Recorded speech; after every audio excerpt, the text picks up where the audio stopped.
А в бассейны Мирного справку можно не приносить. В сентябре этого года в культурно-спортивном комплексе «Алроса» отменили требования медсправок. Пока нововведение касается только взрослых, дети до 12 лет каждые 3 месяца по-прежнему должны предоставлять бумагу о состоянии здоровья. Что думают по поводу посетители спортивного комплекса и медики, рассказывают наши коллеги. Посещать учреждение можно без медицинских справок. Такие требования Санпина утвердили в России еще в 2003 году. Распространяются они на все бассейны, в том числе «Олимп» и «Кристалл» в Мирном. Посетителям не нужно каждые 3 месяца сдавать анализы и проходить обследование у врача. Мало того, требование таких справок у взрослых может повлечь претензии со стороны Роспотребнадзора к учреждению. Действительно, надо было там до какого-то времени пользовался этим пропуском, да, потом приносил новый. Чтобы пропуск продлить, надо было еще справку брать. Ну, было такое, я помню, да. Справку брали, а сейчас, я не знаю, вот сказали, что не надо справку теперь. У медиков Центральной районной больницы свое мнение на этот счет. По их словам, через воду можно заразиться различными инфекционными и грибковыми заболеваниями. Именно водой через бассейн можно заразиться, то есть инфекционными заболеваниями. Это гепатит А, дизентерия, сальмонеллезы, грибковые заболевания, туберкулез кожи, ну и кишечные инфекции. По правилам Санпина для посещения бассейна справки не требуются. Это подтвердили и в Роспотребнадзоре. Если у нас ситуация благоприятная, она у нас в районе благоприятная, никаких справок не требуется.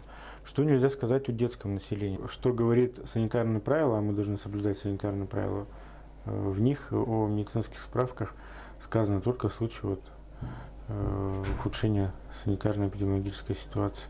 Под ухудшением санитарно-эпидемиологической обстановки подразумевают вспышки таких заболеваний, как сальмонеллез, гепатит А, энтеробиоз и другие. В нашем районе пока обстановка у нас хорошая. Родители, чьи дети занимаются плаванием, настороженно относятся к требованиям Санпин. Ведь зачастую дети занимаются вместе с взрослыми в одном бассейне. Не совсем правильно, потому что у каждого человека могут быть какие-то заболевания, которым он может не знать. В бассейн ходят дети, маленькие, взрослые.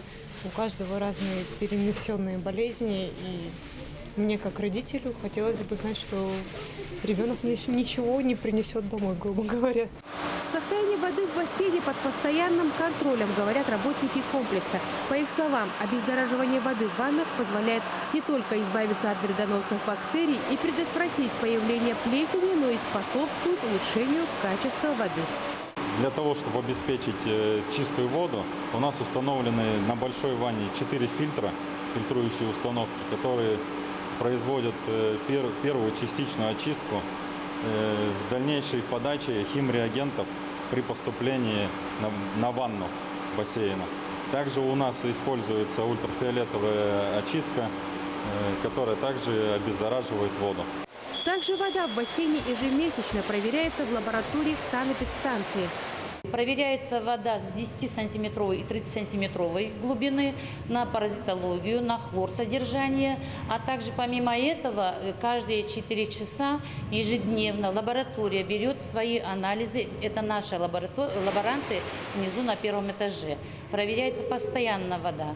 Поэтому здесь можно пользоваться нашими услугами и посещением бассейна смело. Тех, кто занимается плаванием, медики все же просят следить в первую очередь за собственной гигиеной, соблюдать правила посещения бассейна и рекомендуют ежегодно проходить профилактическое обследование. Иванна Филиппова, Антон Каханский, Алексей Меркулин, телеканал «Алмазный край».